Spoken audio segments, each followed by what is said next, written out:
There's a specific moment almost every guy has had. He's doing something completely unrelated. Driving, working, scrolling his phone at 1 a.m., and out of nowhere, a woman pops into his head. Not because she texted, not because she did anything, she's just there, uninvited, persistent, sitting in the back of his mind like she pays rent there. Guys have a feeling for this, even if we never say it out loud. I call it the phantom effect. It's when a woman occupies space in a man's mind without needing to occupy space in his day. And here's the part most women get wrong. They assume this happens because of what they say or do when they're together. It doesn't. It happens because of what they leave behind when they're not. Today, I'm breaking down exactly how this works in the male brain, why it has almost nothing to do with how much time you spend with them, and how you create it on purpose, without playing games, without going cold, and without chasing attention you could be generating just by being unforgettable.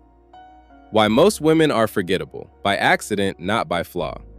Let's start with the uncomfortable truth. Most interactions a man has with women are forgettable, not because the women aren't attractive, funny, or interesting, but because they give him everything in the moment and leave nothing for his mind to work on afterward. Here's the mechanic behind it. The brain doesn't attach to completeness, it attaches to unresolved things. There's a well-documented psychological pattern called the Zeigarnik effect. People remember unfinished or interrupted tasks far better than ones that got wrapped up cleanly. A conversation that resolves neatly, where every question gets answered, every silence gets filled, and every piece of information about her gets handed over, gives his brain nothing to chew on later. It's closed, filed away, done. But a conversation with a loose thread, a story she cut short, a question she asked that he never got to fully answer, an opinion that caught him off guard, stays open. And an open loop in a man's mind functions like a tab he can't close in his browser. He'll come back to it even when he's not trying to, even when he's got other things going on.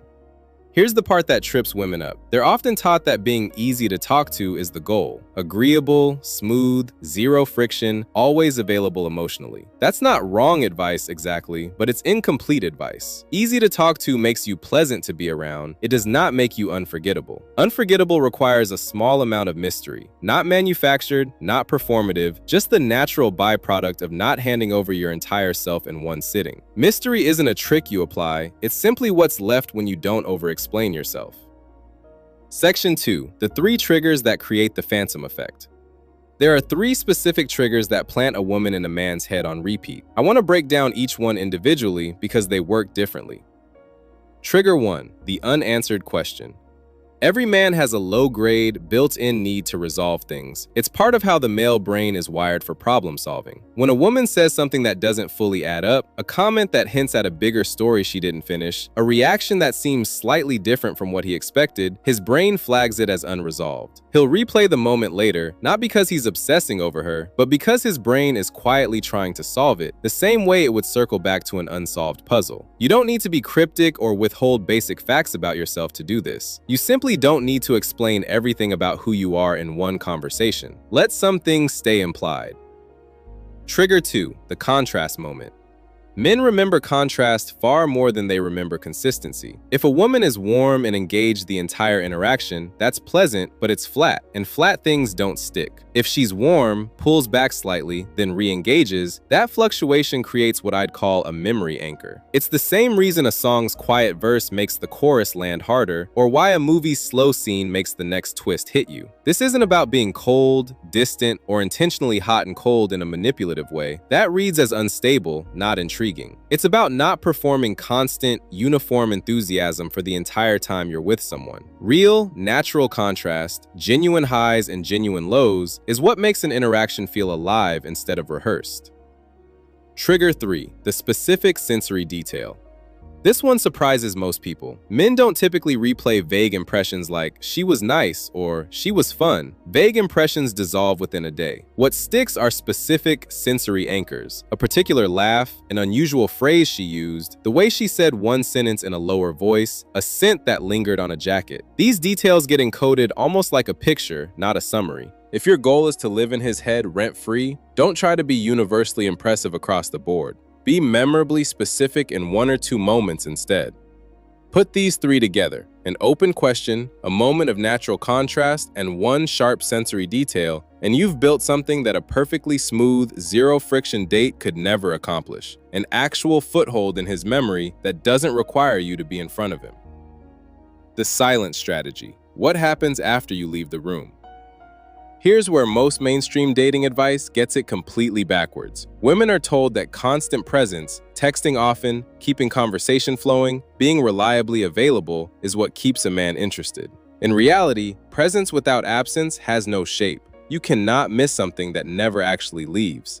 The phantom effect is built in the silence, not in the contact. When you step back, not coldly, not as a calculated punishment, just as a natural rhythm of having your own life, his brain doesn't get to file you away as handled or known. It has to keep quietly checking in on the open loop you left behind.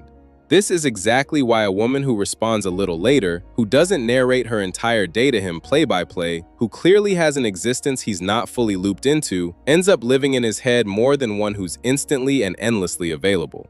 To be clear, this isn't about disappearing on purpose or playing hard to get as a calculated strategy of withholding affection. That version is manipulative and it usually backfires because men can sense when absence is a performance rather than a real-life happening. What actually works is having a genuine life that doesn't revolve around waiting for him to text back. Ironically, that's exactly what makes you difficult to predict, and unpredictability, the real kind, not the game-playing kind, is what keeps the brain engaged. Think about it from his side. A fully known, fully available person requires zero mental energy to think about because there's nothing left to figure out. A partially known person, who clearly has her own world running whether he's part of it or not, keeps a small background process active in his mind, whether he consciously wants it there or not. That's not a trick. That's just how attention naturally allocates itself toward the unresolved.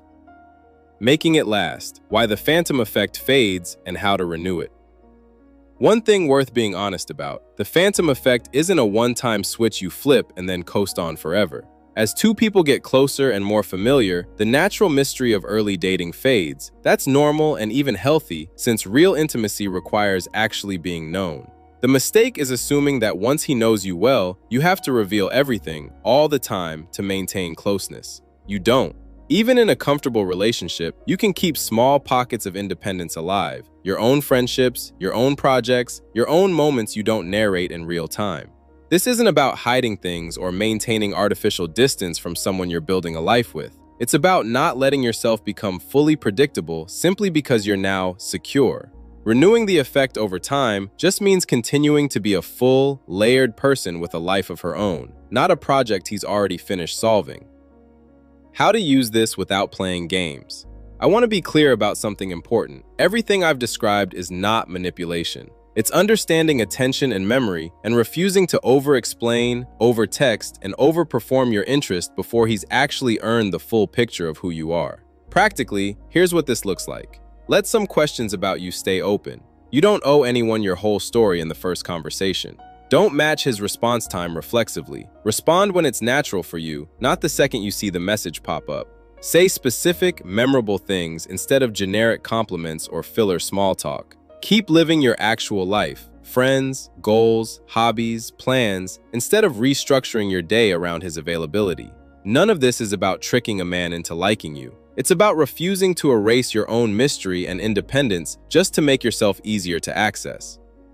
The women men can't stop thinking about aren't the ones who gave everything immediately. They're the ones who left something worth wondering about. The phantom effect isn't a trick. It's simply what happens naturally when a woman doesn't hand over her entire self on the first pass. Unanswered questions, real contrast, specific memorable moments, and a life that doesn't pause the second he's not around. That's what keeps you occupying space in his mind long after the conversation ends. If you want more of exactly how men actually think, not the version social media sells you, the real version, subscribe, because next week I'm breaking down the exact texting pattern that makes a man chase instead of fade.